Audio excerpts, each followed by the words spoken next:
अपने पढ़ते हैं हिस्ट्री के अंदर कि हुमायूं जब यहाँ से मालदेव से सहायता मांगता है, फिर यहाँ से भाग गया था मुल्ला सुर्ख के कहने पर, और अमरकोट में वीरसाल सोढ़ा के पास में शरण ली थी, है ना। तो अमरकोट एक रियासत थी जहां पर एक राजा थे सूरजमल सोढ़ा। उन सूरजमल सोढ़ा की बेटी थी फूलमदे। कई जगह नाम सुप्यारदे भी लिखा आता है। मुझे याद आता है जब हम पढ़ा करते थे, दिलीप सर हमें हिस्ट्री पढ़ाते राजस्थान की, और सर ने लिखवाया कि उनकी पत्नी का नाम फूलमदे था या सुप्यारदे था। तो एक लड़के ने कहा, सर सही सही बताओ, फूलमदे था या सुप्यारदे था?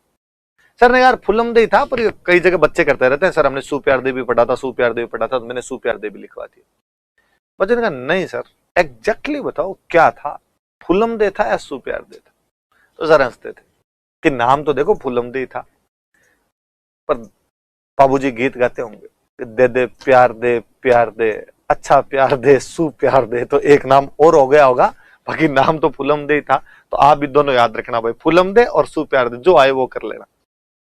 बाबूजी के दो दोस्त, खास दोस्त थे, वो थे चांदा और डामा। दो भील जाति के भाई थे, चांदा और डामा। ये बाबूजी एकदम खास आदमी थे, खास दोस्त थे एकदम।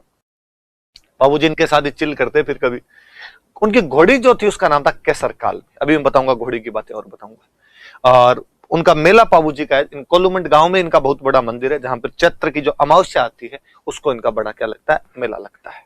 अब अपने यहां से आगे शुरू करते हैं। कहते हैं बाबूजी का शादी का दिन आया, निश्चित दिन तय हुआ कि बाबूजी की शादी है।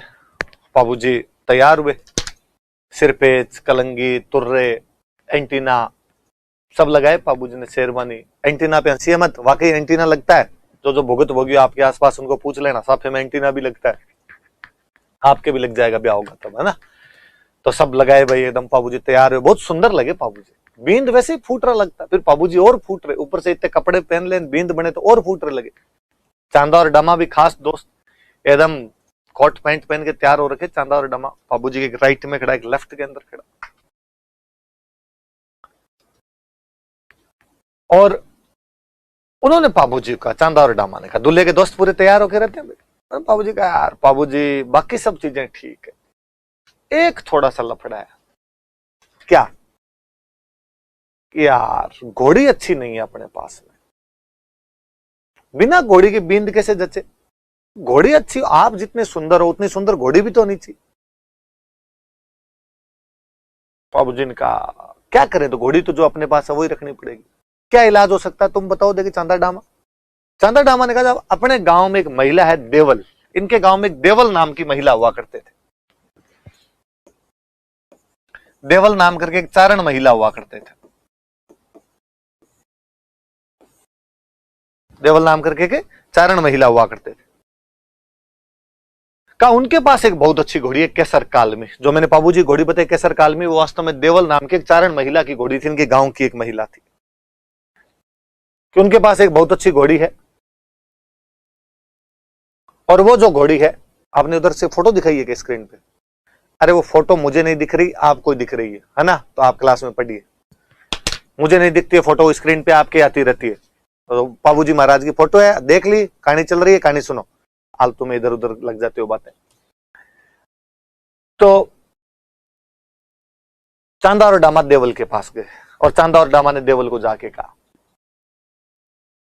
कि देवल भाई आपकी घोड़ी दे दो केसर काल में, बाबूजी शादी के लिए तैयार हो रखे हैं, बाबूजी शादी करने जाएंगे, अपने राजकुमार हैं, सुंदर लगेंगे, शोभा बढ़ेगी मारवाड़ की। देवल भाई ने कहा बात तो भली है तुम्हारी, पर घोड़ी दूं कैसे मैं? मेरी गायों को चराने वाला ग्वाला जब जाता है तो घोड़ी साथ में लेके जाता है, और घोड़ी मैंने आपको दे दी तो ग्वाला फिर क्या लेके जाएगा? और पहले गायों की लूटपाट हुआ करती थी, कल को गायों की कोई लूटपाट हो गई, बिना घोड़ी के ग्वाला पैदल आएगा, तब तक गायों को पता नहीं कहां लुटेरे लेके चले जाएंगे। घोड़ी होगी, फटाफट गांव आएगा, बताएगा। देवल ने घोड़ी देने से मना कर दिया। चांदा डामा बाबूजी के पास आएगा, बाबूजी घोड़ी तो केसर कालमी है, बींद बनो तो केसर कालमी पर चढ़ो, बाकी सब मोह माया है। आप मांग के देखो एक बार, आप बींद दो, आप राजकुमार हो, मना नहीं करेंगे। बाबूजी गए देवल भाई के पास, देवल भाई ने साफ साफ बात दोहरा दी कि बाबूजी मेरी गायों की रक्षा कैसे होगी, घोड़ी आपको दे दी तो? बाबूजी ने कहा देवल भाई मैं वचन देता हूं आपको कि यदि आपकी गायों की लूटपाट हो जाती है तो मैं आपकी गायों को बचाने के लिए आऊंगा। उसने कहा बाबूजी क्या बात करते हो, आप जाओगे ब्याह करने, रास्ते में गोठे करते जाओगे, दिन लगेंगे कई जाने में, वहां जाके कई दिनों तक बारात का स्वागत होगा, बारात रुकेगी वहां पे। पहले भाई महीने महीने बारात रुक जाया करती थी, रियली महीने महीने बारात रुक जाया करती थी। मतलब अपने दादाजी की शादी तक 3-3 दिन बारात रुकी होगी, पूछ लेना आप घर पे, तो दादाजी की शादी वाले बता देंगे हाँ भाई 3 दिन बारात रुकी थी हमारी। तो राजा महाराजाओं की बारात तो 1 महीने और रुक जा रही है, तो कितने साल पहले की बात है। तो आप वहां जाओगे,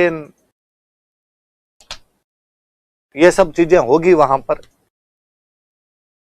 टाइम लग जाएगा आपको। मेरी गायों की रक्षा कैसे करोगे बाबूजी आप?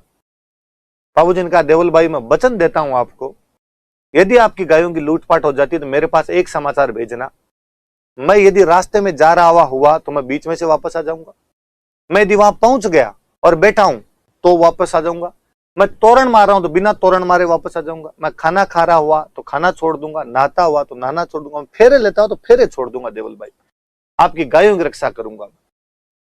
इतना कहा देवल भाई ने, ले जाओ भाई। बाबूजी पहुंचे भाई, अमरकोट पहुंचे। वास्तव में केसर काल में जितनी बताई हुई थी उससे ज्यादा यूं छबीली घोड़ी थी एकदम। बाबूजी उसके ऊपर बैठे तो क्या लगे बाबूजी। अमरकोट की महिलाएं यूं दूर दूर से देखने के लिए बाबूजी को। गांव में अभी भी रिवाज होता है कि जब बारात आती है, दूल्हा जब घोड़ी पर बैठकर जाता है तोरण मारने के लिए, ससुराल तक जाता है, तो ससुराल वो जो गांव होता है उस गांव की जो महिलाएं होती है अपने घरों की छतों पे चढ़ जाती है, छतों पे चढ़ चढ़ के देखती है। और गांव वाली महिलाओं को देखने का तरीका और जोरदार होता है, यूं 2-2 अंगुलियों में कर करके और देखती रहती है। मतलब नया तो घूंघटे को ऊपर लिया, इधर से अपने एकदम यूं दूरबीन लगाई और दूरबीन लगा के देख लेती है। और महिलाएं हुजूम हुजूम उमड़े भाई बाबूजी को देखने के लिए। चारों तरफ बातें हो, क्या घोड़ी है, कितना सुंदर नाचती है। पहले घोड़ियों को नचाया करते थे, दूल्हा घोड़ी को नचाता था। पहले भाई दूल्हे यूं डील के डाकी हुआ करते थे तो घोड़ी को नचा भी लिया करते। आजकल वाले दूल्हे के साथ तो 2 आदमी इधर चलाने पड़ते हैं, 2 इधर चलाने पड़ते हैं कि गिर नहीं जाए कहीं। चक्कर आते रहते हैं दूल्हे को, घोड़ी गिरा नहीं दे इसको कहीं पे। पर बाबूजी शानदार आदमी थे, घोड़ी वोड़ी नचाई बाबूजी ने। अमरकोट वालों को बहुत बुरा लगा। अमरकोट वालों ने कहा अच्छा यार ये ठीक है, ऐसी क्या घोड़ी है तुम्हारी। और अमरकोट वालों ने कहा कि दौड़ करवा लो, तुम्हारी घोड़ी के हमारा घोड़ा ले गया था। बाबूजी का साड़ा आया एक, उसने कहा दौड़ कराओ। बाबूजी ने कहा ओए हमारी घोड़ी इतनी दूर चल के आई है, तेरा घोड़ा अभी जस्ट खुल के आया है, तो कैसे दौड़ हो सकती है। उसने कहा डर गए बस। बाबूजी ने कहा ये बात है, करवा लो। बाबूजी का साड़ा और बाबूजी दोनों घुड़दौड़ करवाते। बाबूजी केसर कालमी पे, वो अपने घोड़े पे। केसर कालमी जीतती है। अब तो भाई सब चारों तरफ और बातें, अरे घुड़दौड़ में और जीत गई, थकी हुई घोड़ी भी जीत गई थी। अब जब बाबूजी तोरण मारने के लिए पहुंचे तो उन अमरकोट वालों ने तोरण ऊंचा बांध दिया। अब देखेंगे तोरण कैसे मारेंगे। तोरण मारना हिंदी का एक मुहावरा है जिसका मतलब होता है शक्ति प्रदर्शन करना। क्या इतनी ऊंची बांध दी अब तोरण, अब कैसे मारेंगे देखते हैं। आजकल तो ये भी भगवान जाने कैसे है, आजकल तो तोरण को लटका देते हैं, दूल्हे को कहते तलवार लग जाए तो ठीक है, वरना थोड़ा और लटका देते, लो लो जो ऐसा लगा दो आप तो धीरे से तलवार। ऐसे क्या है, दूल्हा खड़ा हो जाए घोड़ी पे, खड़ा होकर लगा दे, तो खड़े होने में तो डर लगे गिर नहीं जाए, तल्ले आते रहते हैं दूल्हे को खुद को ही। पर भाई बाबूजी जब देखते हैं ऊंचा बंदा और ये सब सामने मुस्कुरा रहे हैं, बाबूजी लगे अच्छा ये बात। बाबूजी केसर कालमी पे हाथ फेरते हैं। बाबूजी कहते हैं उसको क्या मत ना दीजे केसर थारो मारो पोत, मत ना लजाए आज राठौड़ारी जातड़ी। के केसर आज तेरा और मेरा भेद मत दे देना, आज मारवाड़ के राठौड़ वंश को लज्जित मत कर देना, देख ले वो है। केसर ने भी मानो इसे सिर हिलाया, बाबूजी चिंता मत करो, आप थोड़ा सा डांस वांस करवाओ, बाकी मैं देख लूंगी। बाबूजी जो ढोल बजा रहा था उस लड़के को कहते हैं कि ढोली रा बेटा तू तो मदरो ढोल बजा, कोई ढोल रे धमाके मारी केसर घोड़ी नाची। कि ढोल के धमाके केसर नाचे कि धीमा धीमा ढोल बजा, धीमा धीमा ढोल बजा। केसर नाचने लगी, नाचती केसर के बाबूजी ने लगाम खींची, केसर अपने अगले दोनों पैर गढ़ के कंगूरे पे टिका देती है। बाबूजी ने आराम से घोड़ी पे एकदम ऊपर जाते हुए वहां पे तोरण मारा। कहते केसर जब वापस अपने पैर उतारती है अगले, तो दोनों ईंटें उतार के लाई थी ऊपर से कंगूरे की। और लोगों ने और वाह भाई, अरे थू थू, जितनी सुंदर घोड़ी उतना छबीला राजकुमार। मुझे वो कहानी बहुत अच्छी याद आती है। लक्ष्मी कुमारी चुंडावत की एक कहानी है जिसके अंदर ये वर्णन है जो मैं आपको सुना रहा हूं। उस कहानी में आ गया कि जैसे ही केसर कालमी ने अपने पैर रखे और बाबूजी ने तोरण मारा, वहां फूलमदे की जितनी सहेलियां खड़ी थी वो मन ही मन जल भून गई। और फूलमदे उस दिन फूली नहीं समाई थी। फूलमदे को लगा कि अपने आला साडे आला सरदार, और बाकी लड़कियों को लगा कि ओ नो, इसका इतना अच्छा है, हमारा पता नहीं कैसा आएगा। बाबूजी फेरों के अंदर जाके बैठे। बाबूजी ने 3 फेरे लिए थे अभी तक, फूलमदे के साथ में 3 फेरे कंप्लीट किए हुए थे। इतने में देवल, जिनकी वो केसर कालमी थी, जिसको बाबूजी कह के गए थे कि तुम्हारी घोड़ी की मैं रक्षा करूंगा, वो वहां पर आई और उसने आगे बाबूजी को धमकाना शुरू किया, दकालना शुरू किया। शर्म नहीं आती तुम्हें? तुमने कहा था कि मेरी घोड़ी लेके जाओगे पर गायों की रक्षा करोगे, अब बेटे फेरे ले रहे हो यहां पर। मैंने कहा था तुम रम जाओगे वहां जाके ससुराल के अंदर, मेरी गायों को ले गया, मेरी गायों को कौन बचाएगा? बाबू ने कहा कि देवल भाई शांत रहो, मुझे पूरी बात बताओ, क्या बात हुई, कौन ले गया आपकी गायें? कहा मेरी गायों को जींदराव खिंची ले गया। गायों कौन ले गया? जींदराव खिंची ले गया। जींदराव खिंची कौन? जायल का राजा। नागौर में जायल पड़ता है।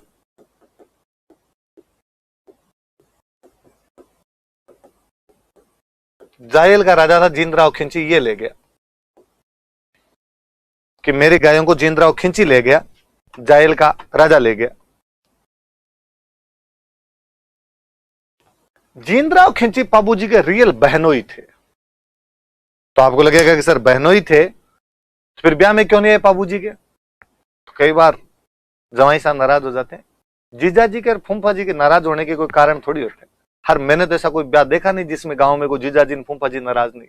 इस बात पे नाराज हो जाएगी, चाय ठंडी आई, पहले इनको पकड़ा दी थी फिर मुझे पकड़ाई, खाना लेट आया था, रोटियां तुम्हारी जली हुई थी, किसी बात पे जीजा जी नाराज हो सकते हैं। थोड़ी थोड़ी देर में धमकियां देते रहते हैं, वापस चला जाऊंगा।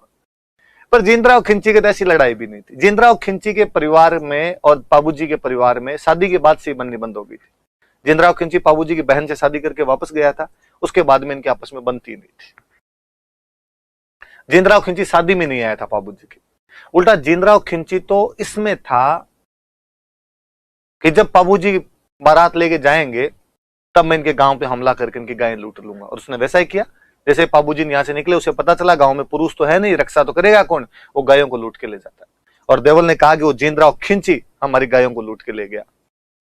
बाबूजी ने 3 फेरे लिए थे केवल। गठजोड़ा खोल देते हैं वो नवयुवती फूलमदे अपने अश्रुप्रीत निगाहों से बाबूजी की तरफ देखती है कि बीच मझधार में, फेरों के बीच में बाबूजी कहते हैं कि कर्तव्य बहुत बड़ी चीज होती है, कर्तव्य पालन करना ज्यादा जरूरी है, वरना आज के बाद कोई व्यक्ति वचनों पर भरोसा नहीं कर पाएगा। रघुकुल रीत सदा चली आई, प्राण जाई पर वचन ना जाई। शादी ब्याह होते रहेंगे, देवल को दिए हुए वचन झूठे नहीं जाने चाहिए। बाबूजी कहते हैं देवल को कि देवल चलो। बाबूजी कहते हैं फूलमदे को कि जिंदा रहे तो वापस आऊंगा मैं तुमसे शादी करने के लिए, बाकी वाले 4 फेरे और लूंगा मैं तुमसे। मर गए तो स्वर्गलोक में मिलेंगे। वो देवल की गायों को रक्षा करने के लिए जाते हैं, पीछा करते हैं जींदराव खिंची का। जोधपुर में एक गांव पड़ता है देचू। इस देचू गांव में वो जींदराव खिंची से लड़ाई करते हैं, गायें बचा लेते हैं, वो गायें निकाल लेते हैं वहां से। उनके आदमी गायें लेके गांव की तरफ रवाना हो जाते हैं, कोड़ों की तरफ वापस रवाना हो जाते हैं। बाबूजी युद्ध में लड़ते हुए शहीद होते हैं। बाबूजी और बाबूजी के बड़े भाई थे बुड्ढू जी, दोनों युद्ध में लड़ते हुए शहीद हो गए थे। 3 फेरों के बाद आ गए थे। एक नौजवान जो अपनी शादी बीच में छोड़कर केवल इसलिए आ गया था कि गायों की रक्षा की जानी जरूरी है।